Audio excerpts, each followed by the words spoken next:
mengikuti KBMK 2023.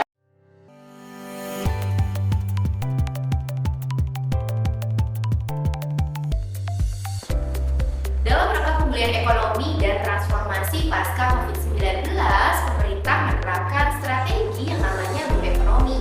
Blue Economy sendiri ini adalah budidaya ikan yang ada di laut. Kenapa sih pemerintah menerapkan strategi ini? Karena sebagian atau luas dari negara Indonesia ini sebagian besar atau 65% dari luasnya adalah laut. Makanya pemerintah berspekulasi bahwa budidaya ikan ini menjadi salah satu alternatif untuk meningkatkan perekonomian pasca COVID-19. Pada perencanaan bisnis kali ini kami menerapkan bisnis yaitu di bidang kuliner. Kenapa di bidang kuliner? Karena kuliner sedang berkembang pesat, mulai dari makanan hingga minuman. Nah, untuk perencanaan bisnis kali ini kami mengambil topik yaitu di bidang makanan. Kenapa? Karena banyak sekali makanan-makanan yang mulai terinovasi dari budaya barat. Kenapa kita mengambil makanan dari luar negeri? Karena makanan dari luar negeri ini banyak digemari atau disukai oleh remaja-remaja pada saat ini. Untuk makanan yang kami ambil sendiri itu adalah makanan dimsum. Kenapa kami mengambil makanan dimsum? Karena dimsum yang kami buat ini berbeda dengan yang lain, yaitu dari komponen yang ada di dalamnya, mulai dari dagingnya, sausnya, dan juga kulitnya. Untuk dagingnya sendiri kami memakai daging udang. Kenapa sih daging udang? Karena kita ingin menerapkan strategi blue economy ini nih. Karena kan udang basicnya itu berasal dari laut, makanya kita mengambil dagingnya itu dari udang supaya blue economy atau strategi dari blue economy ini tetap terjaga. Kemudian untuk kulitnya kami memakai bahan dasarnya itu dari ikan juga. Kenapa dari ikan? Supaya rasa dimsumnya lebih kuat daripada dimsum yang lain. Kemudian ada modifikasi sedikit dari dimsum kami, yaitu dari sausnya. Kenapa dari sausnya? Karena sausnya itu biasanya ada dari saus sambal, ada juga saus mentai, ada juga minyak cabai. Nah, kemudian kalau bisnis kami ini memakai saus rendang. Kenapa dari rendang? Kita memiliki dua opsi sambal, yaitu sambal rendang dan juga sambal gulai. Kenapa kami mengambil sambal rendang? Karena rendang merupakan makanan terenak nomor 1 di dunia. Banyak sekali turis-turis asing itu mengatakan bahwa rendang itu merupakan makanan terenak. Makanya kami mengambil saus rendang. Mungkin agak sedikit lebih aneh ya, kenapa sausnya dari rendang? Karena kami ingin mahasiswa-mahasiswa itu lebih mengenal cita rasa dari Indonesia, yaitu rendang. Dan kenapa gulai? Karena biasanya kalau lagi lebaran-lebaran ini kan identiknya dengan gulai.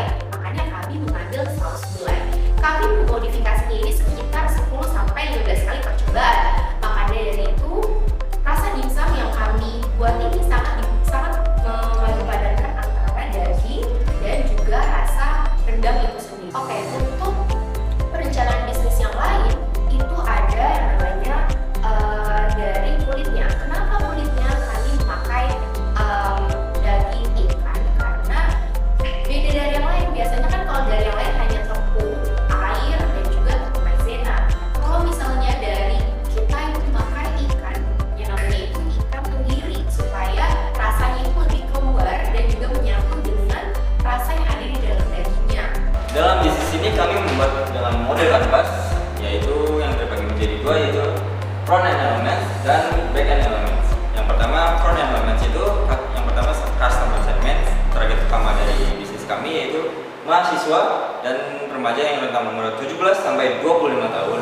Dan yang kedua value proposition, kelebihan dari produk kami ini dapat menyelesaikan permasalahan konsumen dalam membeli dimsum yang misalnya terlalu mahal, terlalu jauh dari lokasi mereka, dan tidak sesuai request. Maka dari itu, kami menawarkan value proposition. Yang pertama, kami menawarkan harga yang sesuai kantong konsumen atau yang khususnya dalam mahasiswa. Dan yang kedua, kemudahan dalam membeli, di mana kami menyediakan layanan COD atau yang disebut cash on delivery. Yang ketiga, kualitas daging yang kami pakai akan selalu dalam keadaan fresh. Dan yang keempat, saus yang kami pakai berasal dari rempah alami yaitu bumbu rendang dan gulai. Yang ketiga, customer relationship ini kami menerapkan dedicated personal assistance dan personal assistance. di mana para pelanggan dapat berkomunikasi langsung dengan kami selaku owner agar kami dapat mendengar secara langsung keluh dan kesah dari para pelanggan kami. Selanjutnya yang keempat, di era digital seperti saat ini, kami memanfaatkan media sosial sebagai berikut, kayak Instagram, TikTok, GrabFood, dan GoFood sebagai untuk membantu bisnis kami dalam berkembang. Dan yang kelima, revenue stream. Dalam bisnis ini kami masih mendapat keuntungan dari penjualan. Namun dalam waktu dekat ini kami berencana akan berkolaborasi dengan perusahaan ST, karena pada dasarnya di negara asal dimsum ini kan di negara sana masyarakat selalu mengonsumsi dimsum ini dengan minuman-minuman teh. Untuk back end elements yang pertama itu ada key resources. Key resources ini berupa aset fisik di mana ada blender untuk menghaluskan makanan dan freezer untuk menyimpan makanan. Kemudian yang kedua ini ada key activities. Key activities juga terbagi menjadi 5. Yang pertama ada penelitian dan pengembangan. Kenapa? Karena kita harus mencoba dari kompetitor-kompetitor lain dan hal-hal apa yang menjadi kelemahan dari kompetitor sehingga produknya bisa kami kembangkan menjadi produk yang lebih baik.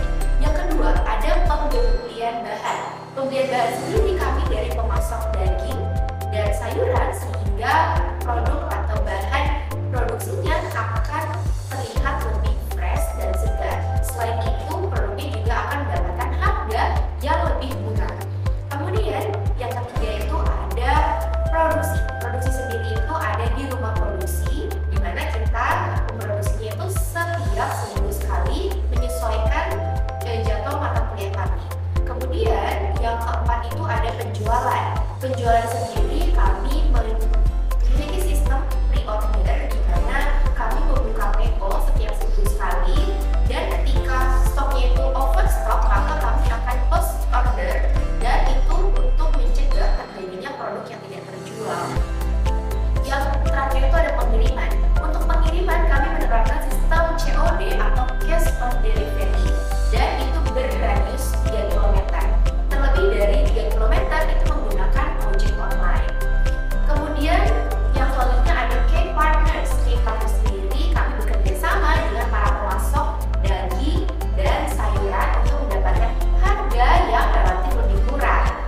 Kemudian ada cost structure. Di sini ada bagan mengenai bahan, jumlah, dan harga barang itu sendiri untuk memproduksi dalam satu resep. Biasanya dalam satu resep itu ada 200 pieces, di mana per piecesnya itu berkisar seharga 2.000. Untuk biaya operasionalnya kita membutuhkan transportasi dan juga upah tenaga kerja. Selain itu ada biaya pemasaran, di mana kita menggunakan jasa influencer, di mana influencer ini kita budget seharga 150.000 per sekali open order. Kemudian untuk perhitungan payback period, return on investment, dan break-even point itu yang pertama ada payback period, di mana kita berencana untuk berkolaborasi dengan perusahaan ST yang kami akan membutuhkan dana sebesar 4 juta, di mana dana tersebut bisa dikembalikan atau modalnya itu bisa payback period dalam kurun waktu 1 bulan atau 30 hari.